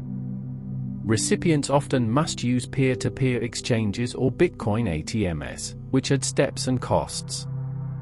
Infrastructure is improving, but the last-mile problem, turning Bitcoin into spendable local money, persists. Solutions are emerging, such as Lightning-enabled point-of-sale systems and peer-to-peer marketplaces, but adoption takes time. Bitcoin as a hedge against inflation has become a popular narrative, particularly among investors in developed nations. The idea is simple: as fiat currencies lose purchasing power, Bitcoin, with its fixed supply, should appreciate. This assumes continued adoption and stable or increasing demand. History offers some support. Bitcoin's price has trended upward over the long term, despite significant volatility. Those who bought and held for years have generally profited.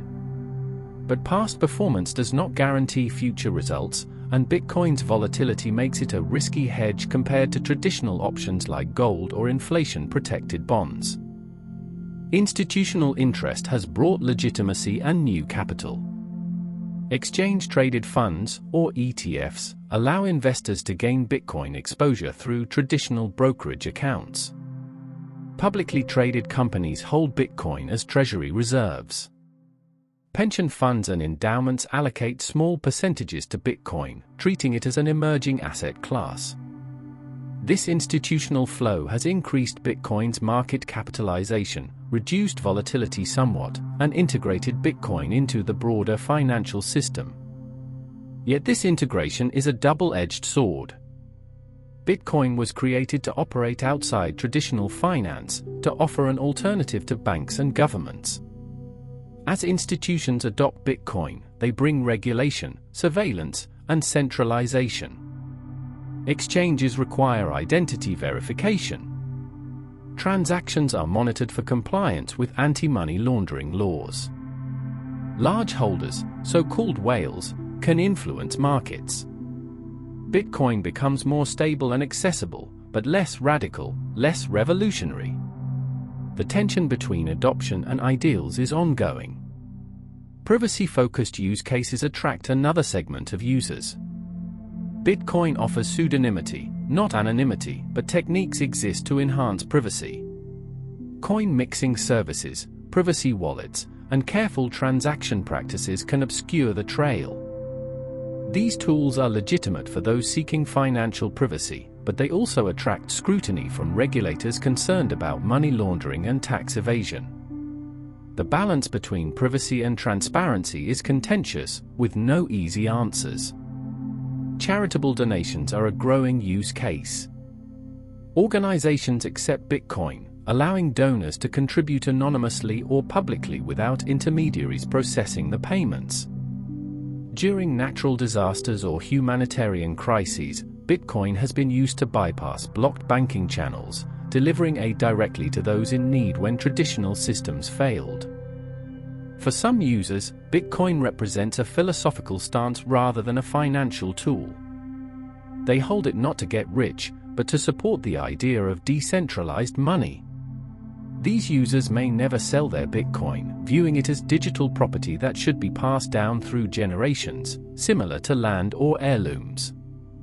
The phrase "hodl," born from a misspelled forum post in 2013, has become a rallying cry for this approach.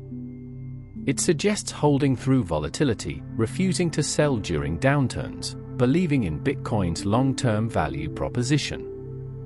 Gaming and microtransactions have emerged as use cases, particularly with Lightning Network integration. Players can send tiny fractions of Bitcoin as in-game payments, tips, or rewards.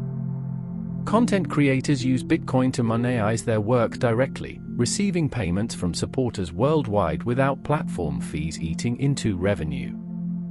Musicians, writers, developers, and artists have found Bitcoin useful for accepting global payments without needing traditional merchant accounts or dealing with the complexities of international banking. Bitcoin's programmability through smart contract layers built on top of it, though more limited than systems like Ethereum, still allows for interesting applications. Time-locked transactions can create trustless escrow services. Multi-signature requirements can protect funds in collaborative projects or family trusts. These technical features make Bitcoin more than just a payment system.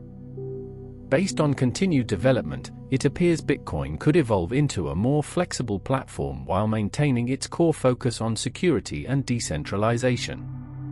Yet adoption remains uneven. In developed nations with stable currencies and accessible banking, Bitcoin is mostly seen as an investment or speculative asset. In nations with hyperinflation, capital controls, or banking restrictions, Bitcoin serves a more fundamental role as a means of economic survival. A person in Venezuela watching their savings evaporate to inflation views Bitcoin differently than a Wall Street investor adding exposure to their portfolio.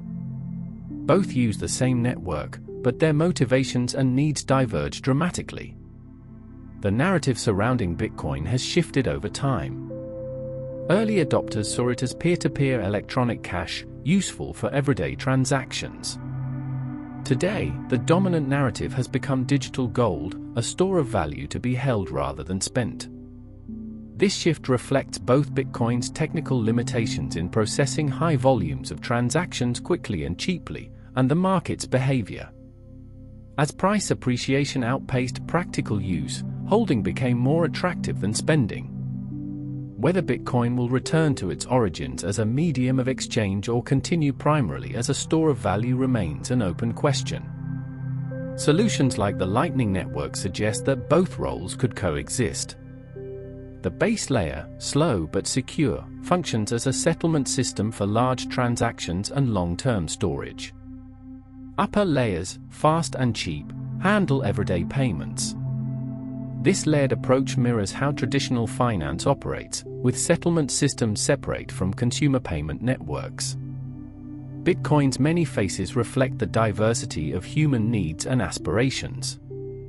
It is savings for some, speculation for others, a lifeline for those trapped in failing economies, a hedge for those worried about the future, a philosophical statement about freedom and individual sovereignty. The technology is neutral. What people do with it, what it means to them, varies as widely as humanity itself. And perhaps that flexibility, that ability to be different things to different people, is part of Bitcoin's enduring appeal. The questions that follow Bitcoin. Bitcoin does not exist in isolation. It operates within human systems, subject to laws, influenced by markets, constrained by physics. As it has grown from experiment to global phenomenon, questions have emerged. Some technical, some economic, some philosophical. These questions do not have simple answers, and the Bitcoin community often disagrees about solutions. But understanding these questions is essential to understanding Bitcoin's current state and possible future. Volatility is perhaps the most visible challenge. Bitcoin's price swings wildly, sometimes gaining or losing thousands of dollars in a single day. This makes it difficult to use as a unit of account. How do you price goods in Bitcoin when the value changes so dramatically? Merchants who accept Bitcoin typically convert it immediately to fiat, using Bitcoin as a payment rail rather than holding it. For users in stable economies, this volatility is manageable, even desirable if they are speculating. For users in unstable economies, Bitcoin's volatility may still be preferable to their local currency's depreciation. What causes this volatility? Bitcoin's market is still relatively small compared to traditional assets like stocks or gold. Low liquidity means large trades can move the price significantly. The lack of intrinsic value or cash flows makes Bitcoin's price entirely dependent on supply and demand, driven by sentiment, speculation, news, and macroeconomic conditions. As adoption grows and markets mature, some argue volatility will decrease. Others suggest Bitcoin will remain volatile because it serves as a risk asset, sensitive to changes in investor appetite for speculation. Regulation is another persistent question. Governments around the world have taken different approaches to Bitcoin. Some have embraced it, creating clear legal frameworks.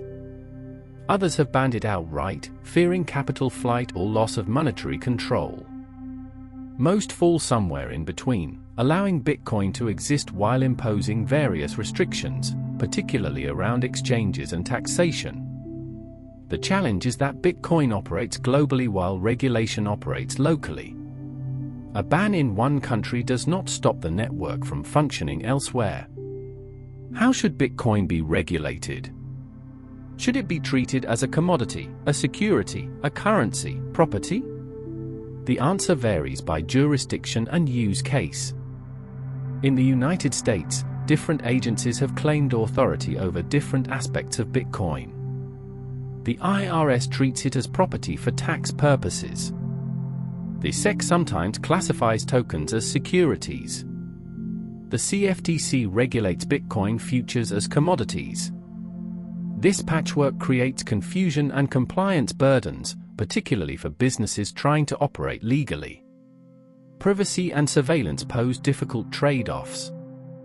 Bitcoin's transparency makes it easier for authorities to track illicit activity once identities are linked to addresses. But that same transparency creates privacy concerns for law-abiding users who do not want their financial history exposed. Enhanced privacy techniques exist, but they attract regulatory scrutiny. Balancing the benefits of transparency for accountability with the need for privacy in financial transactions is an ongoing challenge with no clear consensus. Environmental concerns center on Bitcoin's energy consumption. The proof-of-work system requires enormous amounts of electricity, leading to criticism that Bitcoin contributes to climate change. Estimates suggest Bitcoin's annual energy use rivals that of entire countries. Proponents argue that energy use is not inherently wasteful if it secures a valuable network, that much mining uses renewable or otherwise wasted energy, and that traditional finance also consumes vast resources when you account for bank branches, ATMs, data centers, and the entire infrastructure of fiat currency. Critics remain unconvinced. They point out that even if some mining uses renewables, the overall energy intensity is problematic, especially as climate concerns grow more urgent. Some suggest Bitcoin should transition away from proof-of-work to less energy-intensive consensus mechanisms like proof-of-stake. But changing Bitcoin's consensus mechanism would require unprecedented agreement among participants, and many believe proof-of-work is essential to Bitcoin's security model. The debate continues, with no resolution in sight, though increasing numbers of miners claim to use sustainable energy sources. Scalability is a technical limitation that has sparked intense debate within the Bitcoin community. The base layer can process only a limited number of transactions per second, far fewer than payment networks like Visa. During periods of high demand, transaction fees spike and confirmation times lengthen. Various solutions have been proposed. Increasing the block size would allow more transactions per block, but it would also increase the cost of running a node, potentially centralizing the network. The Lightning Network offers a different approach. By opening payment channels between users and settling only the final balance on the main blockchain, Lightning can handle thousands of transactions per second with minimal fees. But Lightning is complex, requires users to lock up funds in channels, and introduces new usability challenges. Adoption has grown but remains limited compared to on-chain transactions. Whether Lightning or other Layer 2 solutions will scale Bitcoin to global levels of use remains uncertain, though development continues. The quantum computing threat is a longer-term concern. Bitcoin's cryptography relies on the difficulty of certain mathematical problems. Quantum computers, if they become powerful enough, could theoretically break these cryptographic systems, allowing attackers to forge signatures and steal coins. However, quantum computers capable of threatening Bitcoin do not yet exist and may not for years or decades. Cryptographers are already working on quantum-resistant algorithms that could be integrated into Bitcoin if the threat becomes imminent. The timeline and severity of this risk remain speculative. Governance presents a philosophical challenge. Who decides Bitcoin's future? There is no CEO, no board of directors, no formal authority. Changes to the protocol require rough consensus among developers, miners, node operators, and users. This decentralized governance is both a strength and a weakness. It makes Bitcoin resistant to capture by any single party, but it also makes coordination difficult. Past disagreements have led to contentious forks, where factions split off to create their own versions of Bitcoin with different rules. The block size wars, which dominated Bitcoin discourse from 2015 to 2017, exemplified these challenges. One faction wanted larger blocks to increase transaction capacity. Another wanted to keep blocks small to preserve decentralization. The disagreement grew bitter, splitting the community. Eventually, a compromise called SegWit was activated, and those who wanted larger blocks created Bitcoin Cash, a separate cryptocurrency. The episode showed both the difficulty of changing Bitcoin and the resilience of its governance, which prevented any single group from imposing their will. Centralization pressures emerged despite Bitcoin's decentralized design. Mining has concentrated into large operations due to economies of scale. Most users do not run full nodes, instead relying on lightweight wallets that trust third parties. Exchanges, which hold large amounts of Bitcoin on behalf of users, become de facto central points of failure, vulnerable to hacks, bankruptcy, or regulatory action. The tension between ideals of decentralization and the practical realities of how most people interact with Bitcoin is ongoing. Can Bitcoin remain sufficiently decentralized as it grows? This depends on how we define sufficient. If a few dozen large mining pools and a few thousand full nodes distributed globally can maintain the network's security and resist censorship, perhaps that is enough. If decentralization requires every user to run a full node and mine with their own hardware, then Bitcoin has already become too centralized. The answer depends on one's standards and priorities. The questions that follow Bitcoin are not obstacles to overcome once and move past. They are inherent to a system that operates at the intersection of technology, economics, politics, and philosophy. Each question has multiple perspectives, each with legitimate concerns and arguments. The ongoing debates are part of what makes Bitcoin dynamic, forcing participants to grapple with fundamental issues about money, power, privacy, and freedom. The answers will shape Bitcoin's evolution, but they will not emerge easily or quickly. The philosophy behind the code. To understand Bitcoin deeply is to understand the ideas that shaped it. Bitcoin did not emerge from a vacuum. It is the product of decades of thought about cryptography, money, privacy, and power. The cypherpunks, a loose collective of activists and technologists, believed that cryptography could be a tool for social and political change. They envisioned a world where individuals could communicate, transact, and associate freely without the oversight of governments or corporations. In the early 1990s, members of the cypherpunk mailing list discussed digital cash. They recognized that the internet would enable new forms of commerce, but existing systems relied on trusted third parties, banks, and payment processors that could monitor, censor, or control transactions. This centralization was seen as a threat to privacy and freedom. If all transactions passed through intermediaries, those intermediaries held power over users. They could deny service, freeze funds, or share data with authorities. Several attempts were made to create digital cash systems before Bitcoin. David Chaum developed eCash in the 1980s, a cryptographic system that allowed anonymous digital payments. But eCash relied on a central entity to issue currency and prevent double spending. It launched commercially in the 1990s but failed to gain adoption, and the company went bankrupt. Other projects, like B-Money proposed by Wei Dai and BitGold by Nick Szabo, outlined decentralized systems but were never fully implemented. Each attempt brought insights that would later influence Bitcoin's design. Bitcoin synthesized these ideas into a working system. It solved the double spending problem without a central authority. It combined proof of work, public key cryptography, and a distributed ledger to create money that could not be counterfeited, that required no trust in any institution, that operated transparently yet allowed pseudonymous use. The technical achievement was significant, but the philosophical foundation mattered just as much.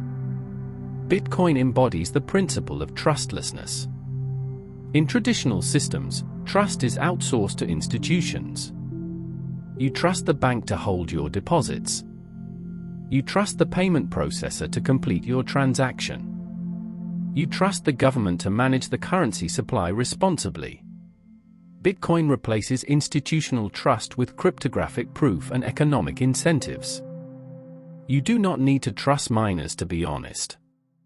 You can verify the blockchain yourself. You do not need to trust the network will keep running. Participants have incentives to continue operating it. This trustlessness enables financial sovereignty.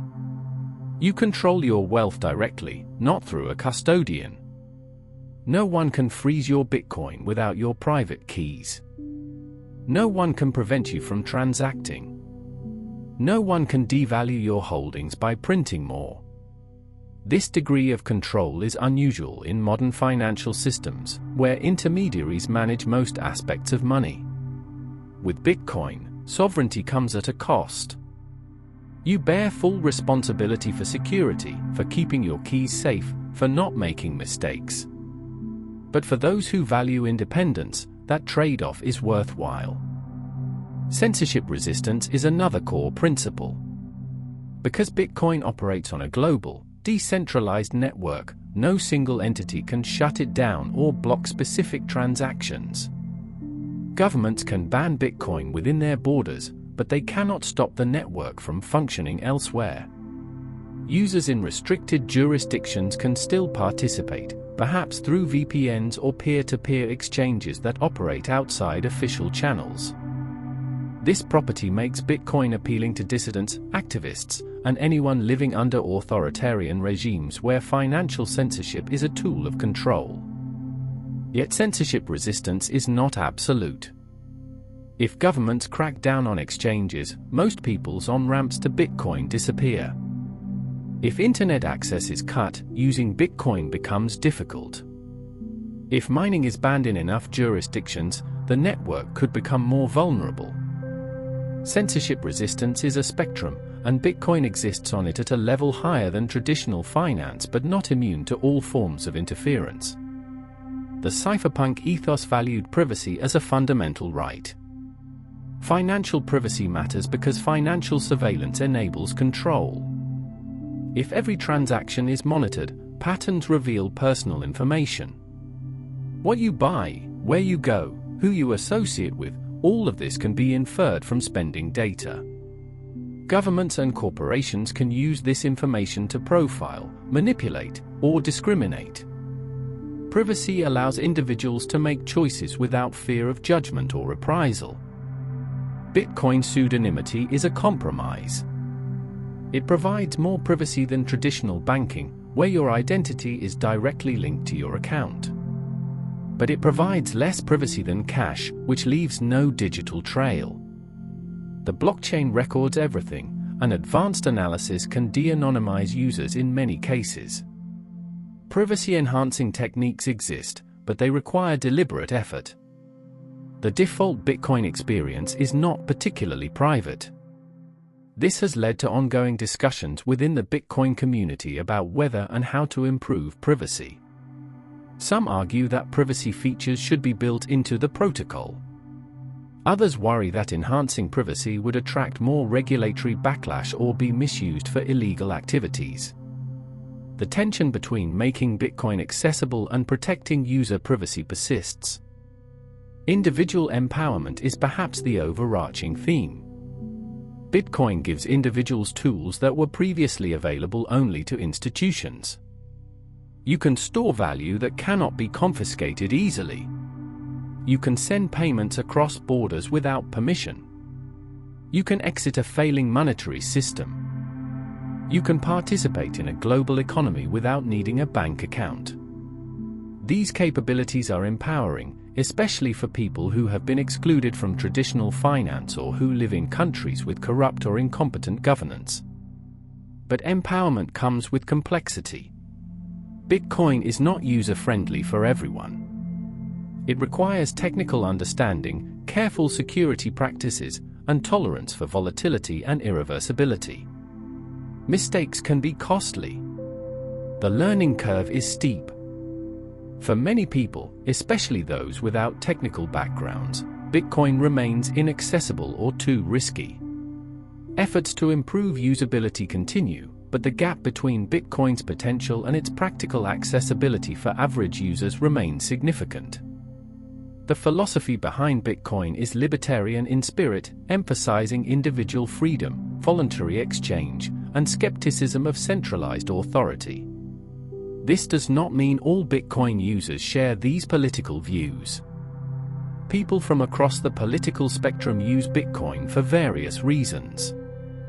But the system's design reflects these values. It is permissionless, meaning you do not need approval to use it.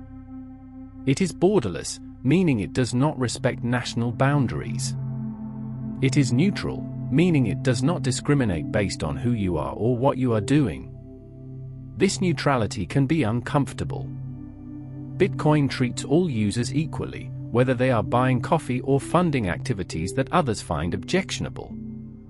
The network does not make moral judgments. It simply processes transactions that follow the rules. For those who believe tools should be neutral, allowing individuals to decide how to use them, this is a feature. For those who believe technology companies should actively prevent misuse, it is a flaw. The philosophy behind Bitcoin suggests a different way of organizing economic activity. Instead of relying on institutions to mediate trust, rely on mathematics and game theory. Instead of concentrating power in central authorities, distribute it among participants. Instead of requiring permission, allow anyone to participate. These ideas challenge conventional thinking about how societies should manage money and financial systems. Whether they represent the future or a niche experiment remains to be seen. Closing reflections.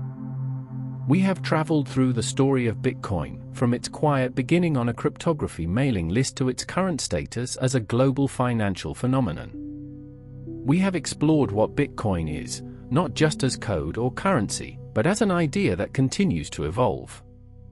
Along the way, we have seen how it works, how people use it, what questions it raises, and what principles guide its design. As this journey comes to a close, a few thoughts remain. Bitcoin is an experiment still underway. It has survived longer than most skeptics predicted, weathering market crashes, regulatory pressure, internal disputes, and countless predictions of its demise. Yet it continues, block after block, transaction after transaction, maintained by a distributed network of participants with no central coordination. This resilience suggests something valuable has been created, though what exactly that value represents remains subject to interpretation. Bitcoin does not exist in opposition to traditional finance but alongside it, offering an alternative for those who choose it. For some, it is a hedge, a small allocation in a diversified portfolio. For others, it is a lifeline, the only way to preserve value in a collapsing economy. For still others, it is a philosophical commitment, a vote for a different kind of financial system. All these perspectives coexist within the same network, using the same protocol, participating in the same experiment. The future of Bitcoin is uncertain. It may become a widely adopted reserve asset, held by central banks and institutional investors, integrated into the fabric of global finance. It may remain a niche tool, used by enthusiasts and those who need its specific properties. It may evolve in ways not yet imagined, as layers and applications built on top of it unlock new possibilities. Or it may eventually fade, replaced by something better, its role in history as the first successful cryptocurrency preserved but its practical use diminished. What seems clear is that Bitcoin has already changed the conversation about money. It has forced people to ask what money is, who should control it, how it should function. It has demonstrated that decentralized systems can work at scale, that cryptography can create trust without institutions, that scarcity can exist in digital form. Even if Bitcoin itself does not endure, these ideas will likely influence future developments in finance and technology. For those who have listened this far, who have drifted through this explanation with patience and curiosity, Bitcoin is no longer a mystery. It is a system built on mathematics and incentives, secured by energy and distributed consensus, used by millions for diverse purposes. It is imperfect, subject to limitations and criticisms, yet remarkable in what it has accomplished. Whether you choose to use it, hold it, or simply understand it, you now have the foundation to make that choice informed by knowledge rather than hype or fear. As the blocks continue to be mined, as transactions are broadcast and confirmed, as debates rage about its future, Bitcoin persists. It does not ask for permission. It does not promise certainty. It simply offers an option, a tool, a possibility. What we make of that possibility is up to us, individually and collectively, as we navigate an increasingly digital world where questions about money, power, and freedom become ever more urgent. If this exploration has given you insight, if it has clarified what Bitcoin truly is beneath the headlines and speculation, then the time spent here has been worthwhile. And if you found value in this journey, I invite you to like, subscribe, or share your thoughts. Every voice helps others find their way to understanding, one curious mind at a time. But for now, as this explanation comes to its end, there is nothing more you need to do. Let your thoughts settle. Let the information find its place in your understanding. Bitcoin will continue its work, regardless of whether you watch or sleep. The network does not rest, does not pause, does not wait. It simply persists, block by block, transaction by transaction, writing the next chapter of its story. Good night.